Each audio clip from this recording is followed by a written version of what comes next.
Hej, inde på hestemennesker.dk. Her står jeg sammen med Liv og Mia, som er mine to døtre. Og vi har sådan for ikke så lang tid siden fået os en lille pony, som vi ikke rigtig kender nogen forhistorie på. Verdens sødeste lille pony. Hun har ikke noget pas, kan vi godt sige det? Ja, det kan vi godt sige. Hun har ikke noget pas, det har hun så fået nu. Så, men det gør, at vi kender ikke noget til hende. Vi ved ikke, hvor hun kommer fra, udover at hun vist nok er rimelig lokal alligevel. Men hun er sød og veltrænet og totalt yndig og skøn. Og så har hun faktisk det sidste lange stykke tid passet sig selv, fordi vi har ikke haft mulighed for opstalling og sådan nogle ting. Men nu har vi så fået hende hjem. Og det betyder jo så også, at hun sådan kommer mere i kontakt med os og finder ind i den her ramme, hun tilsyneladende kender, er blevet hentet på folden, og så skal børstes og striles og trænes og rides og sådan nogle ting. Og det gider hun ikke, har vi fundet ud af. Det gør hun ikke, nej. Fordi at når børn kommer ud og vil hente hende på folden, så er hun den, der er smuttet. Og sidste gang, da det virkelig blev tydeligt, at hun har lært det, så er det faktisk sådan, at hun falder ikke for, at man henter hendes foldkammerat ind på folden, og så hun er den eneste tilbage på folden. Hun har også lært at jage rundt med de andre på folden, for at gøre det endnu sværere at fange hende. Og hvad var det med, hun kunne, Liv? Hun gad heller ikke... Hun gad heller ikke komme med mad. Hovedbyder. Nej, hun kunne heller ikke lokkes med mad.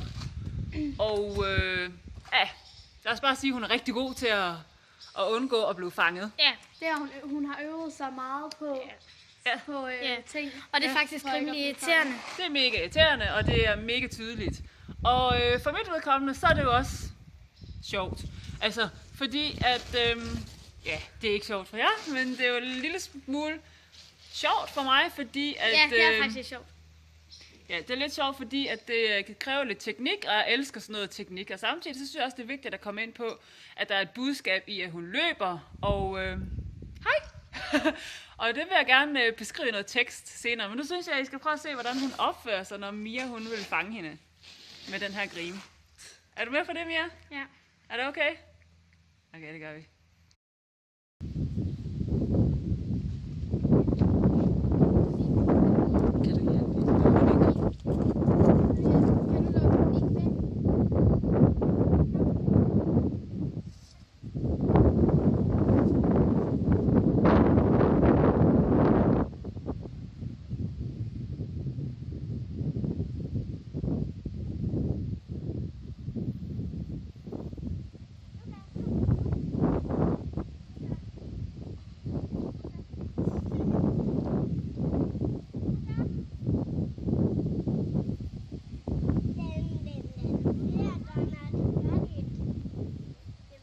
Og sådan fortsætter det.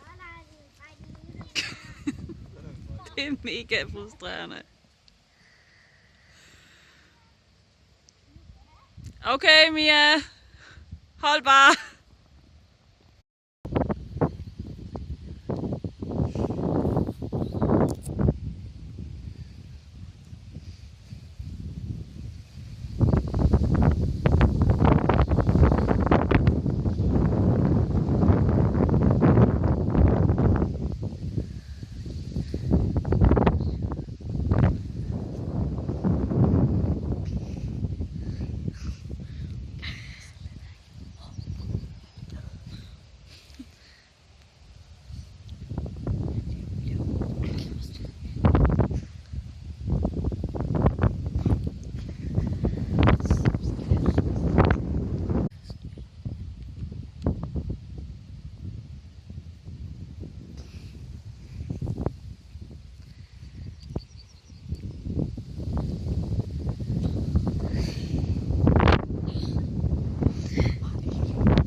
Du må gerne prøve at komme hen og hente en mere til mig, altså hos mig.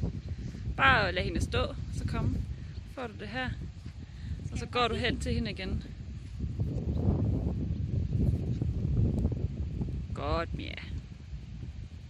Så kan du tage hende med i grimen. Så prøv at tænke på et billede af, at I skal ind i stallen. Vis hende, hvor I skal hen, så hun ved, hvad I skal. Lige præcis, så kan hun se det. Liv, kan du hjælpe med at komme igennem ledet, så? Da, da, da, da.